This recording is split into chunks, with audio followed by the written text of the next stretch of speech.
Abram suas Bíblias, seus smartphones,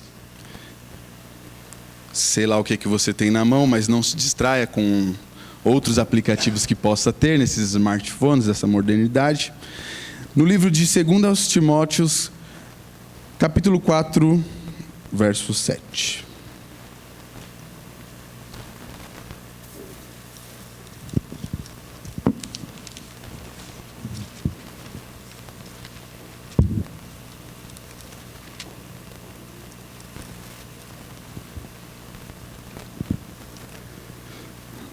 Amém?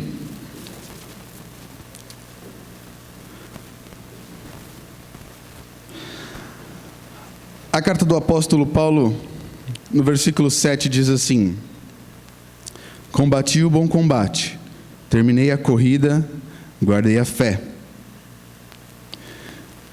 Uma versão um pouco mais antiga fala: combati o bom combate, terminei a carreira, guardei a fé.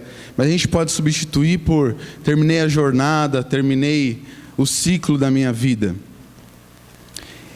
E eu queria me ater ao, vamos chamar de acabei a carreira. Terminei aquilo que eu vim para cumprir. E quando eu penso em terminei a carreira, eu penso em morte.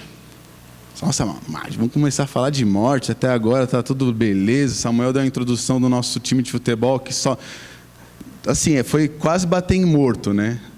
Mas a gente viu uma evolução, tá, gente? A gente no primeiro jogo estava assim, apanhando literalmente. No segundo a gente já estava um pouquinho mais organizado. Mas no próximo campeonato teremos boas notícias, como ele mesmo disse. Mas quando eu penso em que eu acabei alguma coisa, acabei a carreira da minha vida, acabei o ciclo da minha vida, essa jornada, essa corrida, eu penso: será que acabar a carreira é morrer? Será que é fazer tudo que eu tenho feito, que eu vim para fazer e não tem mais nada? Então o que me resta agora? Todo homem passa por um ciclo da vida. Esse ciclo consiste em nascermos, desenvolvermos, crescermos e morremos. Só que quando Paulo escreve este texto, ele está numa situação muito aquém do que nós todos queremos estar no final das nossas vidas. E é por isso que me impressiona esse texto, porque sou uma pessoa que está firme em Deus, que tem as suas raízes firmadas na rocha, pode dizer o que esse homem estava dizendo na condição que estava. Então eu queria deslumbrar isso com vocês e passar pela nossa vida, para que a gente pudesse imaginar como seria o fim da nossa vida com Deus. Porque nós fazemos muitos planos, temos muitas metas, nós buscamos o melhor para nós, para os nossos familiares, para os filhos. Mas eu queria fazer você pensar se a gente está buscando uma pátria maior, uma pátria celestial, se você está buscando um propósito em Deus. Em Eclesiastes 3:20, como Chico Anísio fez ao contrário, todos vão para um mesmo lugar. Todos foram feitos do pó e ao pó tornarão. Esse versículo deslumbra o que é a nossa passagem aqui, né? Pó. No final a gente não pode fazer nada com o nosso corpo carnal. Mas existe uma vida celestial. Então, eu queria que a gente prestasse atenção nisso. Cumprir a carreira na terra. Ninguém aqui simplesmente cresce, aliás, nasce, espera a vida passar, não tem objetivo nenhum, não quero fazer nada da vida, eu só vou crescer, olhar para a janela, sol nasce, sol põe, e a vida passa e nada acontece. Fazemos planos.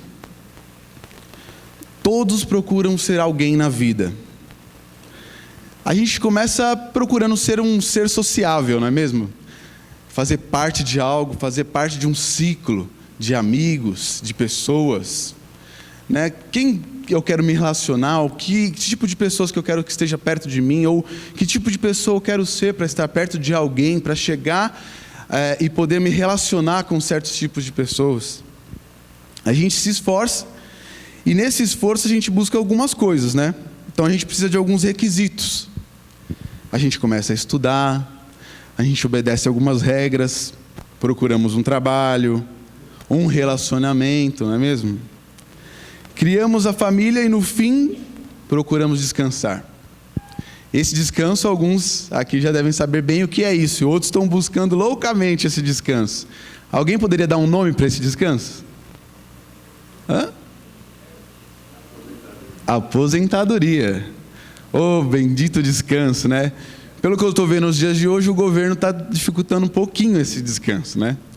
Mas a gente é brasileiro, não desiste nunca, vamos em busca do nosso descanso aqui na terra, pelo menos. A aposentadoria, que é quando o homem geralmente fala: missão cumprida, acabei minha carreira, terminei essa corrida, corri, trabalhei, acabou. Agora é só descansar, comprar um sítiozinho no sul de Minas, plantar café, virar fazendeiro rico, ter a minha hortinha ali com meu alface, meu pé de mamão, meu tomatezinho fresco, fazer minha salada ali, fritar meu peixinho que eu pesquei no lago. Não sei se vocês têm esse sonho, mas isso aconteceu com meu tio recentemente. Era pedreiro aqui em São Paulo, trabalhou duro a vida inteira, criou os filhos, comprou um pedacinho de terra lá no sul de Minas para fazer isso. Está lá, vivendo assim. Eu não sei se ele imaginou que a vida na roça, na plantação de café seria tão dura, porque não é fácil você cuidar. Mas ele está lá, conseguiu aquilo que ele buscou a vida inteira. Talvez você pense diferente, talvez seja viver de aluguel, conseguir imóveis, ou quem sabe viver em outra cidade, no interior, ou até mesmo fora do Brasil que você está buscando. Eu não sei quais são os seus planos. Mas para muitos a aposentadoria é esse descanso, esse cumprimento do ciclo. Bom, essa é a meta daqueles que buscam cumprir um ciclo na terra, né? Daqueles que buscam cumprir a sua carreira aqui, fisicamente falando. Mas para os que buscam cumprir uma missão celestial, qual será essa jornada? Como será? Tenho certeza que os seus pais, eles já planejaram alguma coisa para você, se você é adolescente, jovem, talvez que você tenha a mesma profissão que ele, talvez que não seja a mesma profissão, mas que seja uma profissão melhor, que você possa ter feito um estudo, que você possa fazer uma faculdade e ir mais longe do que eles foram. Os pais têm esse sentimento, né? Não, meu filho vai um pouco mais longe. Eu já falei isso para vocês aqui, eu repito que eu fui o primeiro a me formar na minha casa. A família de 4 irmãos, né? Eu rompi a barreira de se formar, né, numa faculdade.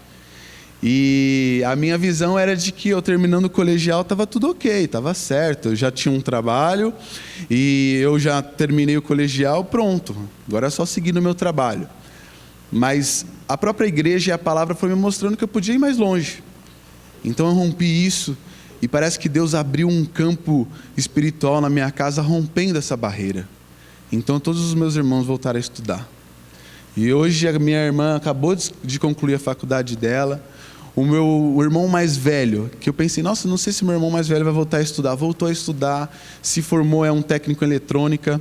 E já falou, agora o próximo cargo no meu trabalho é a faculdade de eletroeletrônica, engenharia elétrica. Aí eu falei assim, eu vou fazer essa faculdade. Eu falei, vai mesmo, você consegue mesmo, tem tempo para isso. Então eu percebi que Deus tem planos aqui na terra também excelentes para nós, que a gente precisa buscá-los. Mas, como nosso pastor e presidente aqui, Paulo, não o apóstolo da Bíblia, o Paulo Oliveira, do Butantã aí, né, muito bem conhecido por vocês, ele gosta de falar essa frase que eu ouvi muito ele falar, assim, sabemos o propósito de Deus para nós aqui na terra? Ou melhor, como estamos nos preparando para os propósitos de Deus para nós aqui na terra? Será que você já parou para pensar nisso? Você conhece os propósitos de Deus aqui na terra para você? Ou, aliás, o que vocês têm feito para cumprir esse propósito de Deus? Será que com o mesmo empenho que você e eu fiz uma faculdade para um trabalho melhor, você está fazendo um esforço para cumprir o seu propósito de Deus na terra? Qual é o seu esforço comparado àquilo que você vislumbra fisicamente para cumprir algo em Deus?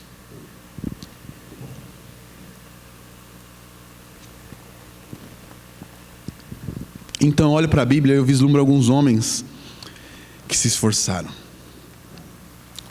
demais. Eu olho para Moisés. Moisés, tirado das águas, foi criado num palácio como um príncipe, se tornou grande no Egito. Ele podia falar: pronto, eu tenho todas as coisas, não preciso de nada, estou sendo criado como um príncipe, uso colares de ouro, adornos, está tudo bem. Mas não, ele olha para o povo dele, escravizado, sente aquilo, se incomoda. Deus chama ele através da sarça ardente, e ele é guiado a libertar um povo, passando pelo Mar Vermelho, 40 anos num deserto. Ele vê a coluna a nuvem cobrindo eles, para que o sol não os torrasse naquele deserto, e a coluna de fogo aquecendo eles de noite, para que eles não morressem de frio. Ele vê Deus mandando dos céus alimento para que eles não morressem de fome. Ele vê o sustento de Deus. Ele sobe ao monte, fala com Deus, recebe a lei do próprio Deus, e tem a visão do seu tabernáculo. Coisas que ele não teria se ele estivesse só buscando algo para esta terra, um propósito terreno. Eu olho para Elias, profeta do Senhor, foi alimentado por corvos. Imagina um pássaro vindo, falando: você está com fome? Vem um pássaro trazendo um alimento para você. Um homem que multiplicou um alimento de uma viúva e ressuscitou o filho da mesma. Viu o fogo de Deus descer do céu e consumir um holocausto encharcado de água. Quando eu leio essa história eu falo: Senhor, esse é o seu poder. Depois ele vê uma pequena nuvem do tamanho de uma mãozinha de um homem trazer chuva sobre Israel depois de uma seca de 3 anos e meio. E esse homem não conheceu a morte, mas ele foi elevado aos céus através de uma carruagem de fogo que foi dar uma carona para o reino celestial. Pensou isso? Vocês vislumbram essas coisas na vida de vocês? Ou você só está pensando no próximo carro, na próxima casa, na próxima roupa, na próxima viagem? Será que a gente está buscando coisas celestiais que o mundo não pode ver, não entende? Eles não podem pegar, eles não podem imaginar, porque essas coisas vêm de Deus. Essas coisas vêm para aqueles que o amam, coisas celestiais. Esse mesmo Paulo que eu comecei falando em Timóteo, de perseguidor da igreja, vira perseguido. Leva a palavra aos gentios, e sabe o que quer dizer isso? Quer dizer que eu e você estamos aqui ouvindo a palavra por causa de Paulo, que rompe uma barreira de que só os judeus deveriam saber a respeito de Cristo e começa a falar para fora. E expulsou demônios, curou paralíticos, viu as cadeias se abrirem milagrosamente, seus lenços curarem enfermos, no livro de Atos 19:12, pode verificar essa história. Ressuscitou um jovem que caiu da janela depois de ouvir um sermão longo dele mesmo. Falou: meu Deus do céu, preguei tanto que o homem caiu de sono, janela abaixo, morreu. Mas peraí, não vai ser por isso que ele vai ficar morto aqui, né? Deus, tem misericórdia de mim. Eu sei que eu me estendi no horário, viu? Se vocês verem aqui meio-dia e eu estiver passando aqui, alguma coisa vai acontecer, gente. Tem misericórdia. Eu acredito que Deus tem algo espiritual para nós. A Bíblia fala que ele foi picado por uma cobra e nada lhe aconteceu. Essa é uma vida espiritual, uma vida que sai fora dos padrões deste mundo. Mas o que Paulo quis dizer em 2 Timóteo 4,7, quando ele fala: eu acabei a carreira, eu acabei essa corrida, eu não tenho mais que fazer nada? Será que ele fala assim: pronto, agora desisti, pronto, fiz o que eu tinha que fazer, está acabado?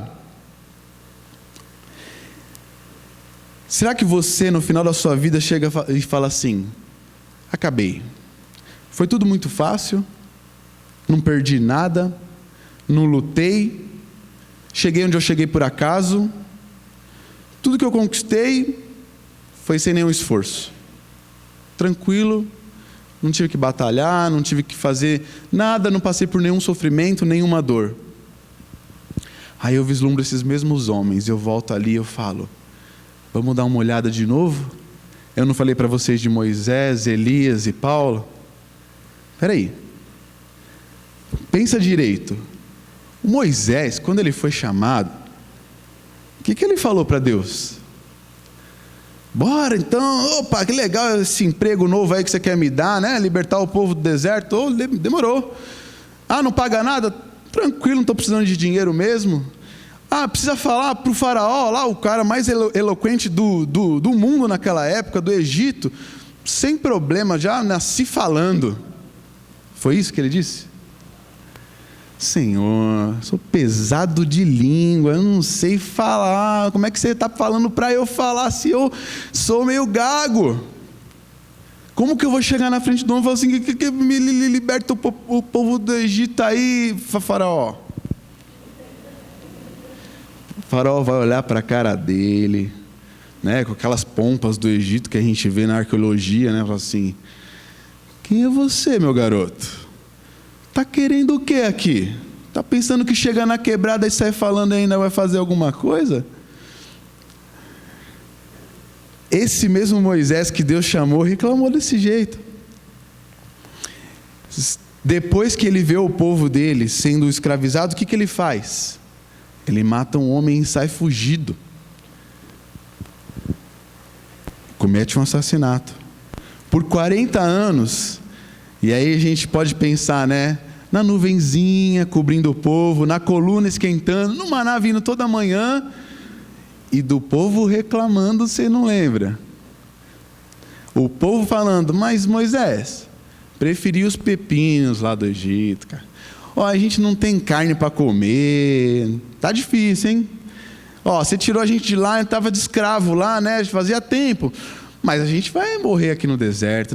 Vamos voltar para o Egito, Moisés? Imagina, o povo que passa pelo meio de um mar a seco, fala para Moisés: vamos voltar para o Egito.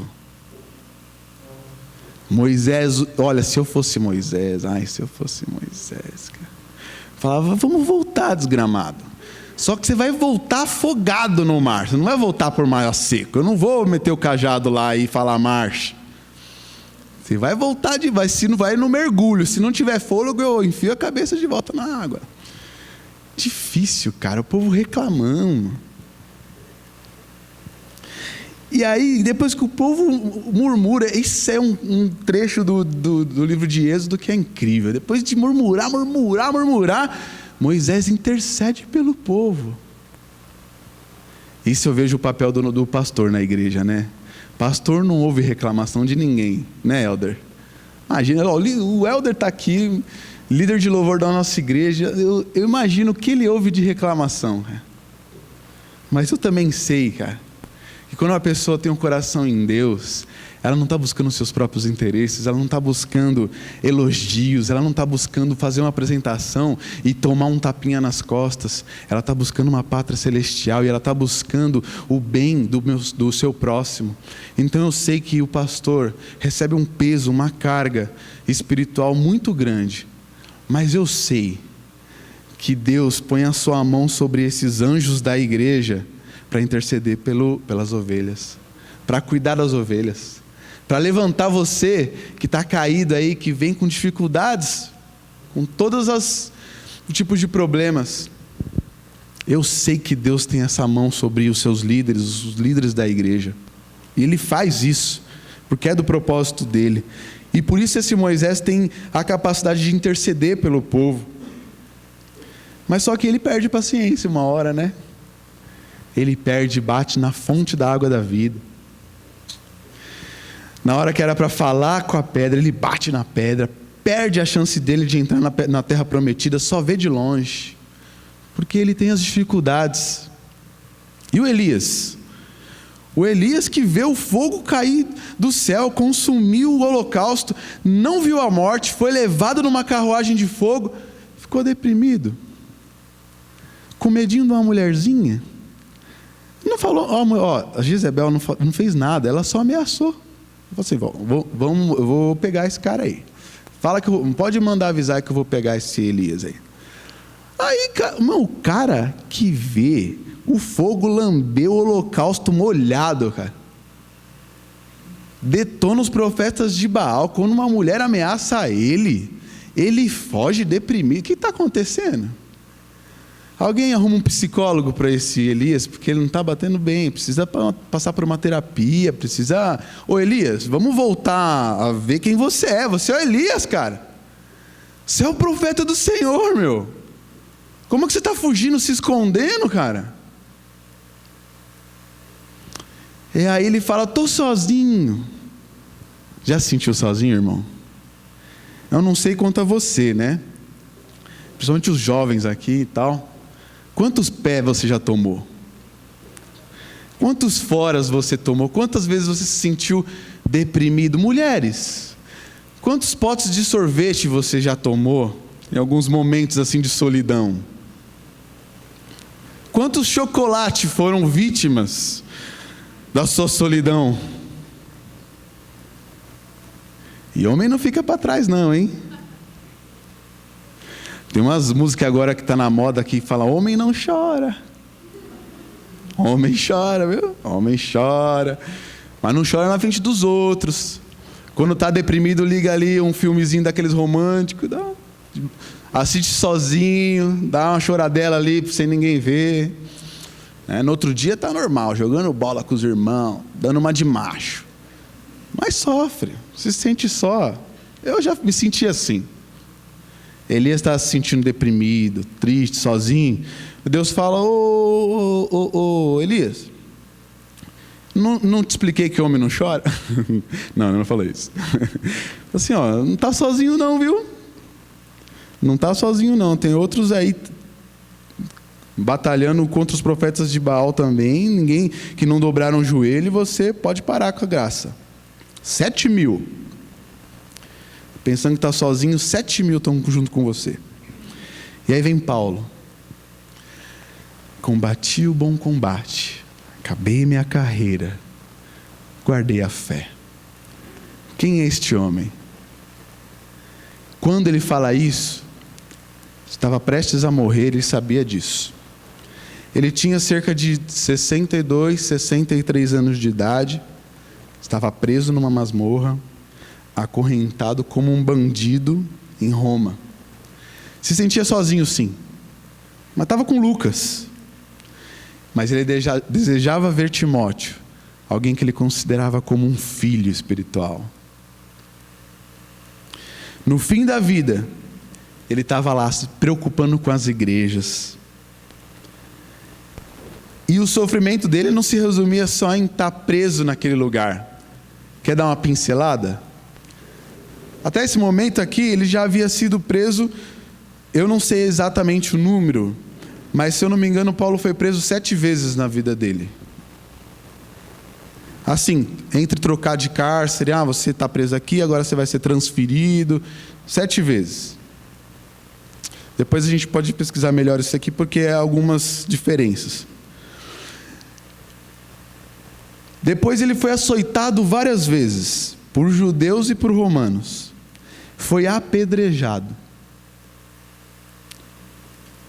3 vezes sofreu naufrágio. Não tinha colete salva-vida não, meu irmão. Você vai no braço ali. E as viagens eram longas no mar. 3 vezes, esse barquinho ruim que Paulo pegava, hein? Mas também muitos deles barcos de prisioneiros. Imagina a qualidade deles. Sofreu perigos de assalto. Olha esse perigo que ele fala aqui, de falsos irmãos. Que coisa, viu? Imagina você na igreja ter que se preocupar com falsos irmãos. A Bíblia muitas vezes fala sobre isso. Cuidado, viu, irmãos? Perigos em sua pátria, perigos no deserto. Passou muitas vezes fome e sede. Ficou em jejum outras vezes. Suportou o frio e a nudez. E depois disso, em 2 Coríntios 11:30, sabe o que ele fala? Se eu devo orgulhar-me, que sejam nas coisas que mostram a minha fraqueza.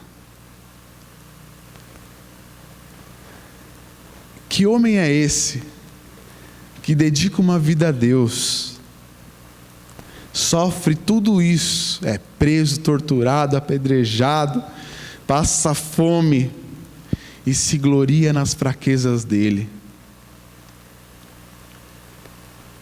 Por que será que eu estou falando isso, né? Porque eu desejo de todos vocês, irmãos, que vocês tenham planos mais excelentes nessa terra. Que vocês não busquem só coisas físicas. Eu tenho experiências com Deus que não foram quando eu orei por emprego, que não foram quando eu orei por um relacionamento porque eu me sentia só. Eu tenho experiências com Deus que foram quando eu orei por irmãos meus que precisavam de libertação.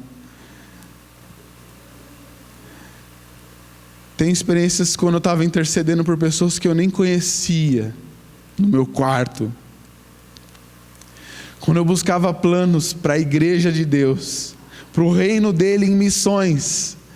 Tem experiências com Deus que o mundo não pode conhecer, porque eu buscava planos mais excelentes do que os planos dessa terra, do que aquilo que a prata e a ferrugem tudo consomem. Sabe quando vocês vão ter essas experiências, irmãos? Quando os seus planos forem mais excelentes do que os planos dessa terra.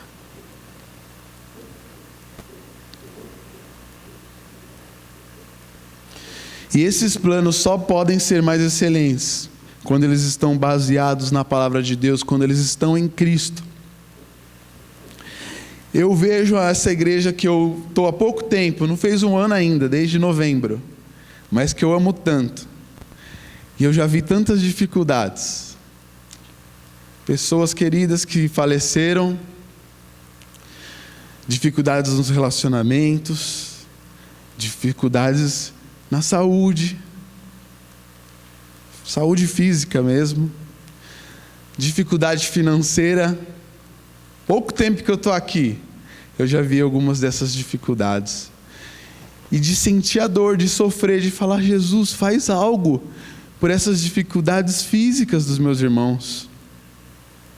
Faz algo para que eles sejam confortados na sua dor de perda, na sua dor de ter uma doença incurável.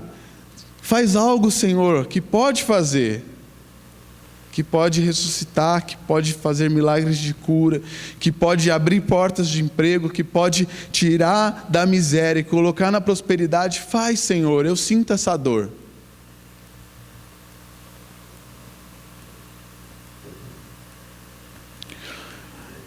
Mas eu me alegro também de ver esses mesmos irmãos passarem por dificuldades e não abandonarem a Cristo, e não saírem desse lugar. Eu sinto essa felicidade de não entender a dor de que alguns sentem, porque eu mesmo não sinto. Não passei por algumas coisas ainda. Não tem como eu dizer, eu sei o que é isso, eu não sei. Mas eu me alegro de ver a pessoa vindo aqui no outro domingo, falar: Senhor, obrigado. Porque eu já vi isso acontecer de outra forma. Eu já evangelizei uma pessoa que se converteu e se batizou, e eu vi essa pessoa ser cheia do Espírito Santo, ser batizada em línguas. Não sei quantos têm essa experiência na vida de vocês, mas eu vi essa pessoa cheia de Deus, cheia de Deus. A pessoa que falou para mim: tenho medo do Apocalipse, eu nunca li, eu tenho um receio de ler. Eu falei: não, eu também nunca li, mas vamos ler. Porque se está a palavra de Deus, tem algo de vida, tem algo maravilhoso para aprendermos. E aquilo que a gente não souber, a gente anota. Depois a gente pergunta para alguém mais experimentado. Mas eu não tenho medo do que vai vir, porque nós estamos em Cristo. Nós estamos em Cristo e nós lemos e choramos e descobrimos coisas maravilhosas. Mas ele sofreu uma perda. Eu e ele vimos o pai dele falecer. E no enterro do pai dele, eu fiz o enterro. Hoje eu estou com 31, gente. Mas naquela época eu tinha uns 22, 23 anos.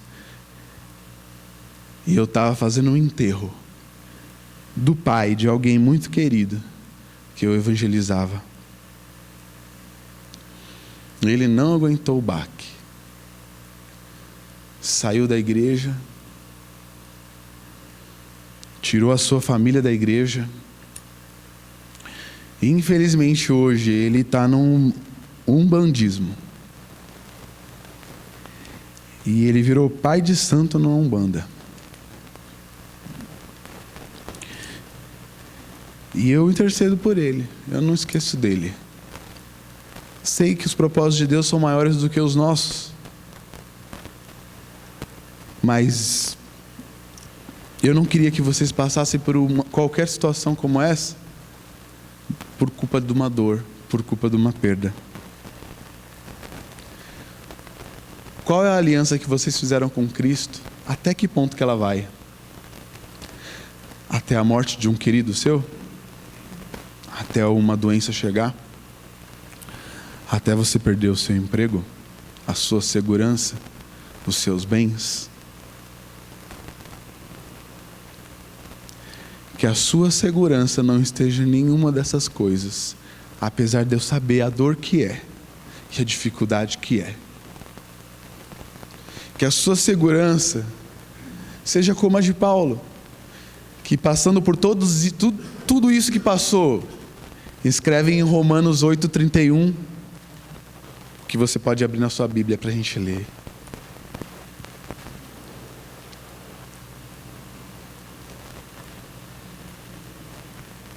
Romanos 8:31.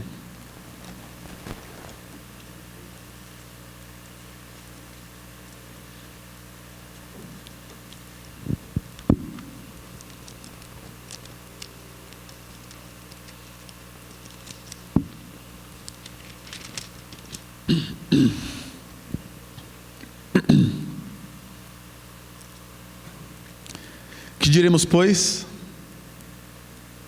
Diante dessas coisas, se Deus é por nós, quem será contra nós?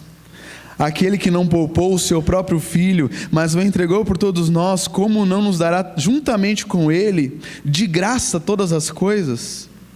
Quem fará alguma acusação contra os escolhidos de Deus? É Deus quem os justifica. Quem os condenará? Foi Cristo Jesus, que morreu, mas que ressuscitou e está à direita de Deus, e também intercede por nós. Quem nos separará do amor de Cristo? Agora esses versículos, irmãos, prestem atenção. Quem nos separará do amor de Cristo? Paulo pergunta. Será a tribulação? Será o seu momento de dor, seu momento de perda, seu momento de dificuldade? Será a angústia? Ou a perseguição? Nós não vivemos a realidade da perseguição, mas outros irmãos espalhados pelo mundo vivem. Quando você for perseguido, e eu estou dizendo quando você for perseguido, não se, porque você vai ser perseguido. E se você não for perseguido, irmãos, você não está se expondo, você não está mostrando ao mundo que você crê em Cristo. E nós não devemos ter um tesouro escondido. E nós não devemos ter um tesouro debaixo de uma mesa, mas num lugar mais alto da casa, para que todos vejam que tesouro é esse. A sua fé não é pessoal, não é para guardar para você mesmo, mas é para que o mundo creia que Cristo é o Salvador, através da sua vida. Ou na perseguição, ou na fome, ou na nudez, ou perigo, ou espada. Não sei se você passou fome. Eu tive um período de dificuldade na minha casa, em que minha mãe teve para trabalhar. Não sei quantos passaram por isso. E a gente passou por algumas mudanças e mudanças psicológicas, do quais temos consequências por causa disso. Minha mãe teve que sair para trabalhar, mas eu lembro de falar: mãe, tem para comer alguma coisa? Não tem nada. Ah, tá bom. Ia lá no congelador. Não era porque eu gostava não, viu? Raspava aquele gelinho ali, comia o gelinho do congelador. Mas isso faz mal, é cancerígeno. Ah, é o que tem. Ah, mas tem um doce? Não tem. Pegava o leite em pó, põe um açúcarzinho, batia. Não era opção não, era o que tinha. Hoje, se eu fizer isso, é opção. Eu gosto. Mas quantas opções você não tem? Será que você passou por algum momento em que eu só tenho isso, não tem mais nada? Sabe, quando eu fui fazer missões com o pastor Samuel lá no Piauí, a gente chegava em alguns povoados que a água que tinha para tomar era barrenta, amarela. E aí eles falavam assim: olha, gente, se vocês puderem, leva uma garrafinha de água, porque vocês não estão preparados para tomar essa água, viu? Se vocês tomar, vai dar ruim. Diarreia, vômito, é complicado, você não tem anticorpos. Mas sabe, eu vi alguns irmãos escolhendo beber essa água. Assim, eu bebo dessa água, junto com eles. Eu vi irmãos falar assim: eu não tenho coragem de pegar minha garrafinha de água protegida, limpa, adornada, e beber na frente dos meus irmãos que só tem essa água. Eu bebo junto com eles. E aí a gente aprende que não é a nossa realidade só que importa, que não é a nossa vida só. Como está escrito no versículo 36, por amor de ti enfrentamos a morte todos os dias, somos considerados como ovelhas destinadas ao matadouro. Mas em todas as coisas somos mais que vencedores por aquele que nos amou, pois estou convencido de que nem a morte, nem a vida, nem os anjos nem demônios, nem o presente, nem o futuro, nem quaisquer poderes, nem a altura nem profundidade, nem qualquer outra coisa da criação será capaz de nos separar do amor de Deus que está em Cristo Jesus, o nosso Senhor. Paulo entendia muito bem o que ele estava escrevendo aqui, porque ele passou por provações e sofrimentos. Então, irmãos, se hoje é o seu momento de sofrimento e provação, se apegue ao Senhor Jesus Cristo, porque você vai ser capaz de falar coisas que nós mesmos não entendemos, porque você está sendo forjado numa mais excelente graça, que é o amor de Cristo Senhor. Não despreze o seu momento de dor e de tribulação, não despreze o seu momento de dificuldade, porque Deus está neste momento com você. E Ele não nos abandona nesses momentos, Ele não nos tira desses momentos.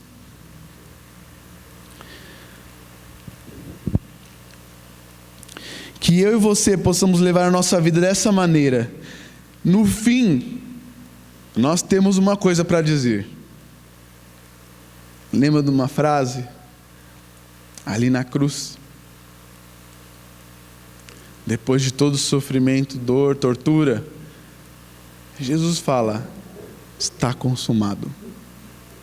Está consumado.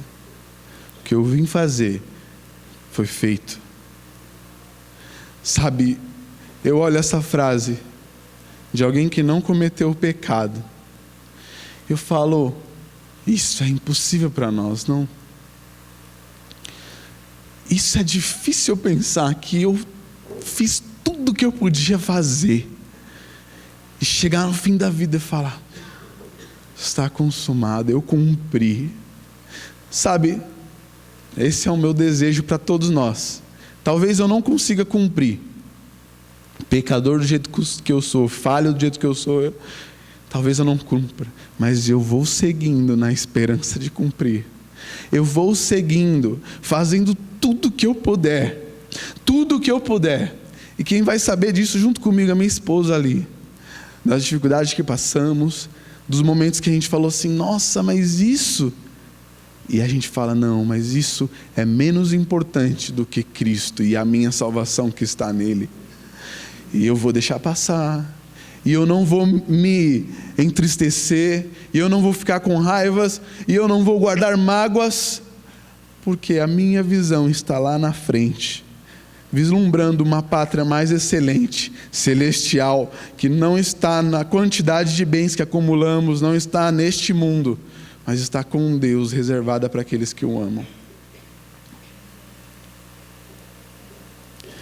Sabe, Paulo considerava tudo aquilo que ele passou de ruim o prêmio da fé dele. Ele não considerava que Deus o amava menos. Ele considerava que aquilo que ele passou com Cristo, em Cristo. E que se ele pôde passar, era uma recompensa da sua fé, da sua entrega para Cristo. Em Hebreus 11:13, para concluir,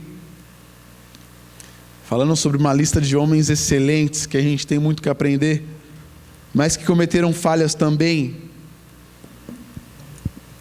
Está escrito assim, Hebreus 11:13 ao 16.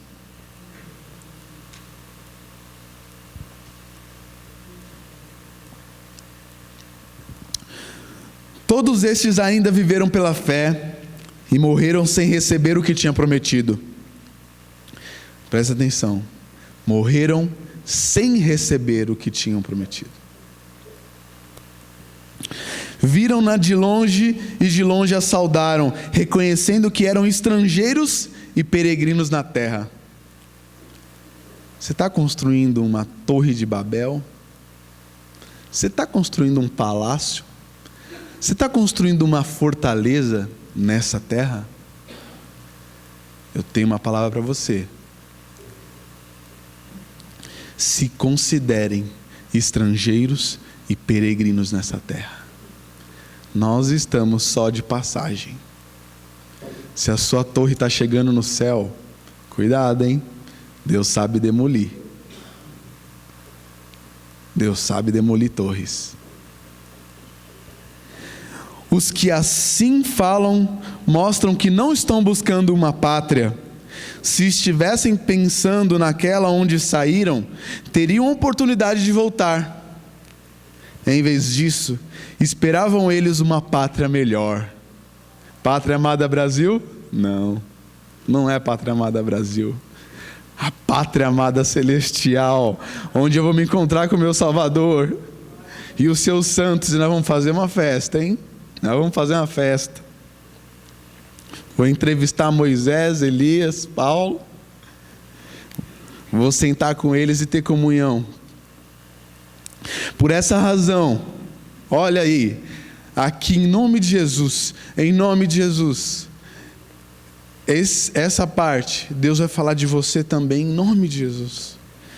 Por esta razão, Deus não se envergonha de ser chamado o Deus deles, pois lhe preparou-lhes uma cidade. Deus de vocês. Deus de vocês. Como no batismo de Jesus os céus se abriram e Deus fala: este é o meu filho amado em quem eu tenho prazer. Quando nós chegarmos juntos, Deus vai falar: não me envergonho de ser chamado Deus da Bernadette, Deus do Misael, Deus do Helder, Deus do Cauê, Deus de todos desse lugar, Deus não vai se envergonhar de você, porque no meio das tribulações, e eu desculpa, mas nesse púlpito não vai ser só falado de prosperidade e de bênçãos e de alegrias. Vai ser falado de uma realidade que tem dor e sofrimento com Cristo, em Cristo, até o fim. E nós se alegraremos no fim, não por culpa da nossa vida maravilhosa, mas do que permanecemos firmes até o fim com Cristo. E nós visamos uma pátria celestial mais excelente, melhor e aprovada.